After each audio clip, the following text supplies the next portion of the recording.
Third question. இந்த question கொடுத்துருக்காங்க, இங்கே ஒரு ட்ரையாங்கிள் கொடுத்துட்டாங்க. இந்த உள்ளே இருக்கிற ஆங்கிள், இங்கே இருக்கிற ஆங்கிள், இந்த ரெண்டு ஆங்கிள் ஈக்குவல் கொடுத்துட்டு இந்த எக்ஸ்டீரியர் ஆங்கிள் ஈக்குவல்னு ப்ரூவ் பண்ண சொல்லியிருக்காங்க. இதை எப்படி போடலாம் அப்படின்னு பார்த்தோன்னா, முதல்ல பிக்சர் போட்டுக்கலாம். ஆங்கிளுக்கு பேர் எழுத தெரியணும். இந்த உள்ளே இருக்கிற ஆங்கிளுக்கும் இந்த இன்டீரியர் ஆங்கிள் எக்ஸ்டீரியர் ஆங்கிள் எப்படி நேம் எழுதுவோன்னா, இந்த ஆங்கிளுக்கு இந்த கியூ தான்.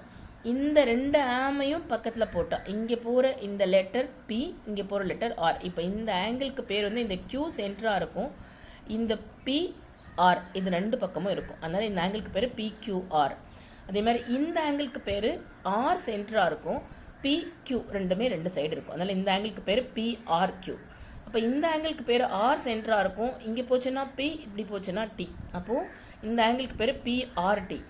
இந்த ஆங்கிளுக்கு பேர் கியூ சென்டராக இருக்கும், இங்கே எஸ் ஒரு பக்கம் எஸ் ஒரு பக்கம் பி வரணும். இந்த ஆங்கிளில் எழுத தெரியணும். ஸோ இதுதான் நிறைய பேருக்கு டவுட்டாகவே இருக்குது.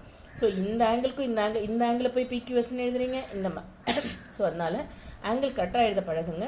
ஸோ இந்த எந்த வெர்டெக்ஸோ அது சென்டராக இருக்கணும். அந்த வெர்டெக்ஸ்லேருந்து ரெண்டு ஆம் போகும், அந்த ஆமுடைய எண்டில் என்ன லெட்டர் இருக்கோ அதை ரெண்டு சைடில் எழுதணும். ஸோ எப்படி மாற்றி கூட எழுதலாம். ஆர்கியூபி எழுதலாமா, இந்த ஆர் எங்கே போட்டு பி எங்கே போடலாமா போடலாம். ஆனால் கியூன்றது சென்டராக தான் இருக்கணும், இந்த ரெண்டு ஆம் தான் ரெண்டு பக்கமும் இருக்கணும். ஸோ இப்போ இங்கே எழுதுனதுக்கப்புறமா நமக்கு என்ன கிவன் கொடுத்துருக்காங்கன்னா, இந்த ரெண்டு ஆங்கிள் ஈக்குவல், பிக்யூஆரும் பிஆர்கியூவும் ஈக்குவல், அது அப்படியே வச்சுக்கலாம். இப்போ இன்டீரியர் ப்ளஸ் எக்ஸ்டீரியர் இது லைன் மேலே இருக்கிறதால அது 180. இப்போ PQR plus PQS is equal to 180. அதே மாதிரி இந்த பக்கம் PRQ plus BRT is equal to 180. இந்த இன்டீரியர் எக்ஸ்டீரியர் ஆட் பண்ணால் 180, இந்த ஆங்கிள் ஆட் பண்ணால் 180.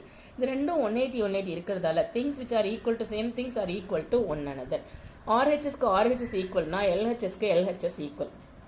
அதனால் சாதாரணமாக நம்ம என்ன போட்டால் போதும், ஃப்ரம் 1 and 2 அப்படின்னு போட்டுட்டு இங்கே இருக்கிற LHS PQR plus PQS is equal to இந்த எல்ஹெச்எஸ், இந்த எல்ஹெச்எஸ்க்கு இந்த எல்ஹெச்எஸ் ஈக்குவல் அப்படின்னு போட்டுட்டு எந்த கிவன் நம்ம கொடுத்துருக்காங்க, இந்த பிக்யூஆரும் பிஆர்கியூவும் ஈக்குவல்னு அவங்களே கொடுத்துட்டாங்க.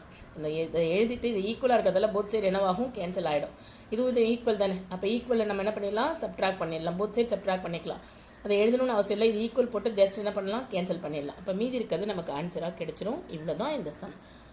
ஸோ நமக்கு இதில் என்ன மெயின்னா, ஆங்கிள்னால் எங்கே இருக்குது, அது பேர் என்ன, இந்த மாதிரிலாம் எழுத தெரியணும். இந்த ரெண்டு ஆங்கிளையும் ஆட் பண்ணால் ஒன்று லீனியர் பேர் போடலாம், இந்த ரெண்டு ஆங்கிளையும் ஆட் பண்ணால் 180ன்றதுக்கு லீனியர் பேர் அப்படின்னு போட்டுக்கலாம்.